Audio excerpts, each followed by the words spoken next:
Masuk ke materi mudzakarah kita, ya, makanya saya katakan ini mudzakarah. Mudzakarah itu saling mengingatkan. Dzakara yudzakiru mudzakaratan, ya kan? Ya. Apalagi itu? Mudzakara bahwa mudzakirun wa dzaka mudzakir la tudzakir mudzakaratun mudzakaratun ala wasni fa'ala yufa'ilu mufa'alan bahwa dan seterusnya. Kalau wazan fa'ala itu artinya adalah lil musyarakah. Itu faedahnya, boleh buka tafsirnya apa? Amsalat tasrifiyahnya. Itu faedahnya ada 5 itu.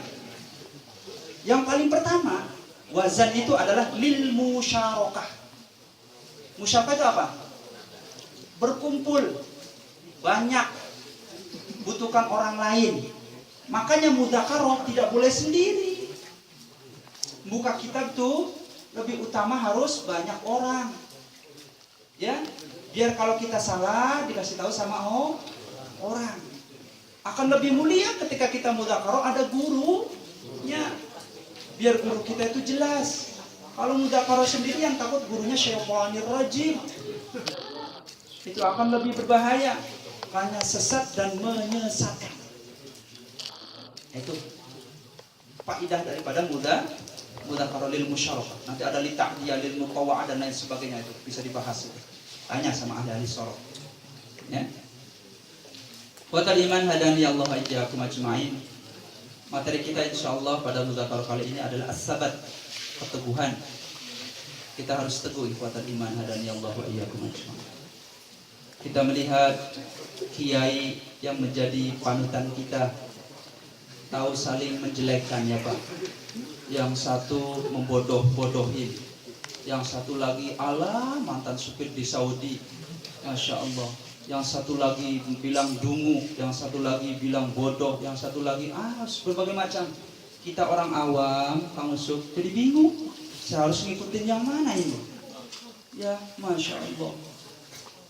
Mau berpangku tangan ngurusin seluruh urusan hidup kita, ya, ke pemerintahan, KPK-nya yang ngurusin korupsi malah dikorupsi, ya, polisinya malah ribut.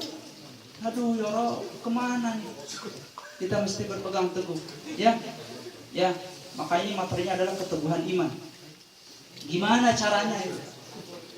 Ya, kuatan iman. Kemarin malam, entah karena terbawa ilustrasi saya atau pikiran saya bermimpi kampung saya dimasuki oleh pasukan Israel. Iya, mungkin karena kekhawatiran, karena kebetulan Rebo sore saya dapat SMS info dari teman saya, Kang, sudah kewalahan kita ngurusin teman-teman kita yang liberal ini, ya. Jadi saya dalam mimpinya itu kampung saya itu ada kirab maulidan, kan rayak-rayak, ada drum band, ada apa, dihadang sama pasukan Israel yang dikirim ke kampung halaman saya. Posisinya pasukan Israel lagi mabok hadang rombongan-rombongan yang sedang rayak-rayak itu, Pak, ya, menodongkan pistol. Akhirnya yang maju saya, ya. Akhirnya dia mau berantem sama saya. Saya bilang nanti tak laporin sama kepala desa deh. Setelah saya laporin ke kepala desa, kepala desa malah belain Israel. Katanya sudah ditugasin dari pemerintah pusat. Saya menangis, mesti kemana saya mengadu? Ya, dan alhamdulillah atas mimpi itu saya temukan hadis dalam kitab yang sangat kontemporer itu. Ya, saya setiap mimpi itu saya terbangun, saya wudhu, kemudian ya di antara capek, lelah, dan ngantuknya saya coba bertahan untuk 2 rakaat saja. Ya. Kemudian ya biasa lanjutkan tidurnya. Ya. Pada saat mimpi yang kedua saya bertemu sahabat-sahabat yang ngasih tahu tentang fadilah keutamaan dakwah. Ya, saya temukan satu hadis ini. Alhamdulillah. Mudah-mudahan kasih mimpi yang lain dan Allah temukan hadis-hadis yang lain.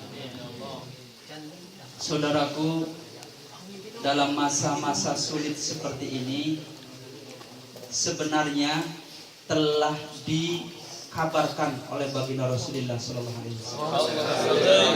Sudah digambarin oleh baginda Rasul. Dulu baginda Rasul pernah ngabarin nanti Italia atau Romawi itu akan ditundukkan sama kita. Itu belum terjadi. Nah perihal ini sudah dikabarkan oleh baginda Rasul.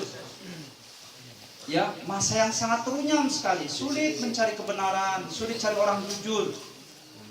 Ya, sulit sekali mencari sahabat yang murni berdakwah, tidak diembel-embeli kepentingan pribadi, kepentingan kehormatan, kepentingan apa. Ya, sulit sekali. Kadang orang yang kita percaya nyakitin kita. Kadang orang yang kita amanahi justru mengkhianati kita. Sulit sekali ya Allah, sulit sekali kemana ya? Satu jamaah yang sedang kita tumpangi, justru di dalam jamaah itu banyak pertengkaran-pertengkaran. Gimana caranya? Makanya kata baginda Rasul, wahai Ali, nanti di akhir zaman fitnah orang hidup itu bagaikan kegelapan malam, katanya gitu. Ali kan pernah bertanya, bagaimana bisa keluar? Ya dengan Al-Quran. Dikabarkan dalam hadis yang lain, diriwayatkan oleh Imam At-Tirmidzi, kata baginda Rasul, inna min waraikum ayyamus sabri, sesungguhnya akan datang satu masa setelah kalian semua, wahai para sahabatku, satu masa yang sangat-sangat butuh kesabaran. Berarti masa itu sangat sulit sekali. Kalau perang Handak saja, kekuatan iman, itu baginda Rasul seharian penuh perutnya diganjel dengan batu, menahan laparnya. Ya, itu sulit sekali. Awal-awal Islam muncul, masya Allah. Yang tadi kita baca tuh di berjanji, wa awwalu man amana. Ada yang apa? Berjanjinya. Hafal lah tuh, dia hafal ya. Biar enak ceritanya. Wa awwalu man amana minas sahabati Abu Bakrin wa minal irtiqai Bilalin wa addabahu Umayyah. Kan gitu.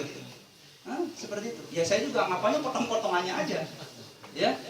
Jadi ini saya akan bercerita tentang bagaimana dahsyatnya masa-masa sulit dari awalnya Islam itu muncul sampai detik sekarang. Pertama kali yang beriman dari sahabat adalah Abu Bakar. Dari irtiqo, dari hamba sahaya adalah Bilal bin Rabah. Bilal bin Rabah ini adalah budak daripada Umayyah bin Khalaf. Siapa? Ini belajar sejarah juga supaya kita ngaji berjanji enak. Namanya Umayyah bin Khalaf. Setelah melihat namanya juga budak, budak itu gimana majikannya? Kalau budak perempuan boleh nggak digauli sama majikan laki-lakinya? Boleh. Au mamalakat aimanukum. Boleh. Kalau budak laki-laki, kamu jangan tidur 2 hari 2 malam. Ya kuasa majikan, kan? Maka melihat Bilal bin Rabah, Umayyah bin Khalaf sebagai majikannya, muara besar. Wah enak-enak bener. Ente gue yang kasih makan, belot sama gue, gitu. Kalau bahasa kiai saya, Kiai Haji Saifuddin Amsir. Jadi melihat Bilal bin Rabah masuk Islam, langsung Pak diseret. Ininya diikat, lehernya diikat Pak. Ya. Kemudian diseret pakai kuda berkecepatan tinggi di samping Ka'bah yang sangat terik, panas matahari.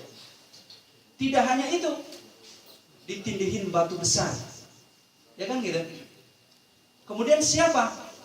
Man wallahu biwallahu Abi Bakrin, kan gitu dalam perjanjiannya. Siapa yang membebaskan itu? Abu Bakar.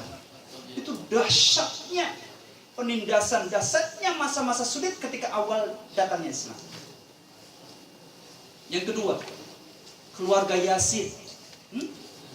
Yasir bagaimana teriakannya, saking disiksa, masya Allah, disiksa ikhwatal iman. Ya, dengan besi panas ditimpakan ke tubuhnya, kemudian diseret pula. Ya, tidak hanya itu, bapaknya sudah meninggal duluan, ditombak. Ibunya Sumayyah, masya Allah, ditusuk dengan tombak yang sudah dipanaskan bara api. Dari kemaluan bawahnya sampai ujung ubun-ubunnya. Bagaimana penindasannya itu? Dan ini terulang kembali di masa-masa akhir kita ini. Bagaimana Yahudi, Nasrani bersekongkol dengan orang-orang yang zindik pura-pura masuk Islam. Ini ada ikan, nggak ada ikan? Ada ya? Saya sebenarnya riskan juga pakai. Iya, saya takut juga. Iya. Bukan ISIS kan? Masalahnya kalau cerita sejarah ini cukup menggebu-gebu saya. Gak apa-apa ya. Bisa apa-apa lah. Ben orang apa-apa ya, Kang Ben ya. Ya santai baik. Tuh. Jadi sebegitu dasarnya penderitaan para sahabat kita. Ikhwatal iman. Keluarga Yasir, Sumayyah adalah syahidatul ula. Ya, syahidah yang pertama, Sumayyah, dan diikuti satu keluarga full itu menjadi syahid semua. Ya, itu dilihat langsung oleh baginda Rasulullah. Dan zaman sekarang ini ikhwatal iman, satu kelompok yang zindik. Apa itu zindik? Yang pura-pura masuk Islam.